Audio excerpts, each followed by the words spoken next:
a story all planned out.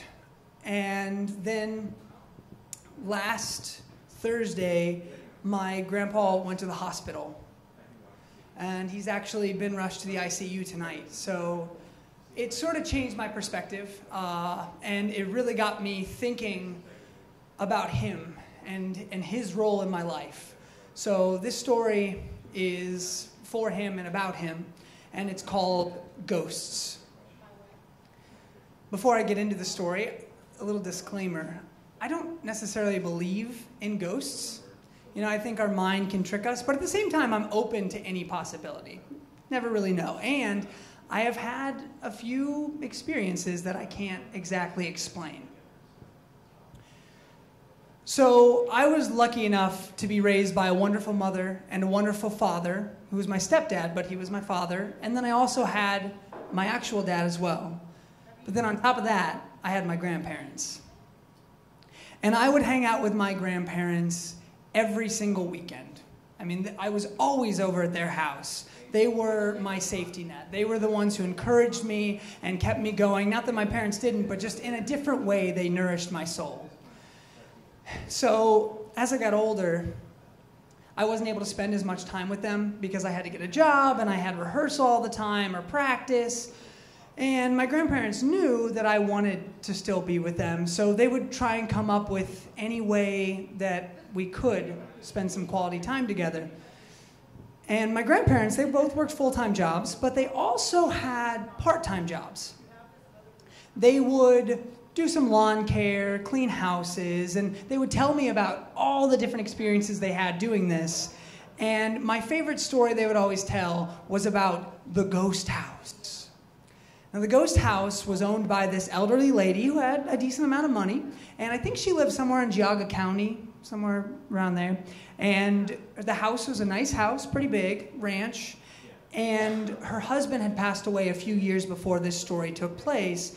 So my grandparents would go and clean the house, and every so often, after my grandma would get done organizing things on the dresser or moving a picture from here to there, it would somehow all get moved back.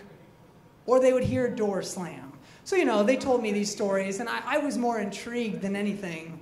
But when my grandfather said, hey, you want a chance to make some money and we can also hang out, I jumped at the chance. We were going to clean windows at this lady's house, and that was a two-person job, so I was thankful for the opportunity. I knew I was going to make some money and get to spend some quality time with my grandpa.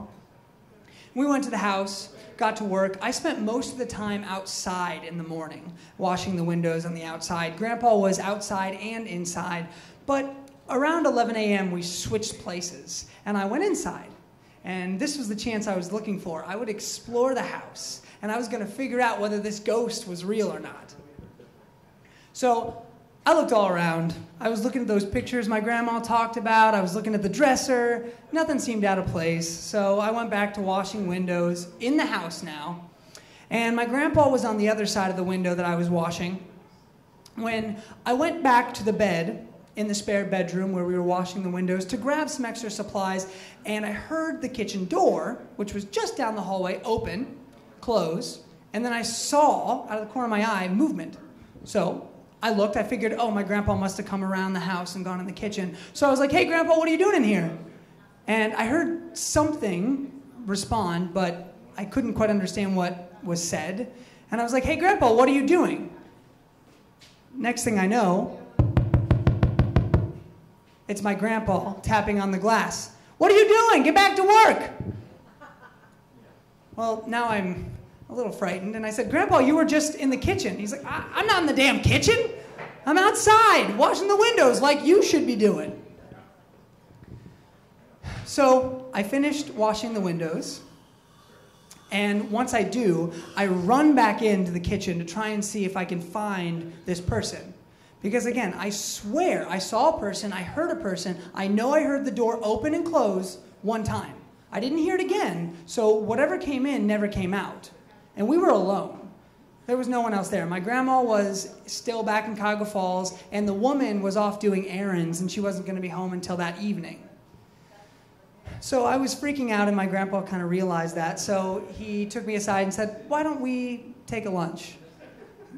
So we went out to the garage, pulled out some old rusty chairs and sat down, and he pulled out some ham and cheese sandwiches, some potato chips, and then he grabbed 2 beers. I think I was 16 at the time. Not that I'm encouraging underage drinking. I think the beers were Corona. I'm pretty sure that's what it was. And I figured he was just going to drink them both. I mean, my grandpa wasn't much of a drinker, but I figured, okay, they're both for him. You know, maybe that's something people do. They grab 2 drinks and just drink one at a time. Well, he handed me one, and he said, "You look like you need this." So I popped off the top, and I started drinking it, and it was better than the first beer I'd ever had. I hadn't had much at that point, but it was better, so I drank the whole thing like a champ, even though I hated it. And as tends to happen when you're drinking alcohol, we started talking. And at first it was superficial things, but then I got into the ghost part of it, and he told me a little bit more about his experiences and said, well, maybe it's the husband, you never know. And then eventually we started going down more personal roads and expressing love for each other, and Grandpa took me by the hand and said, I need to tell you this. I love you. You are the best friend I have ever had. And tears welled in his eyes, and he was shaking.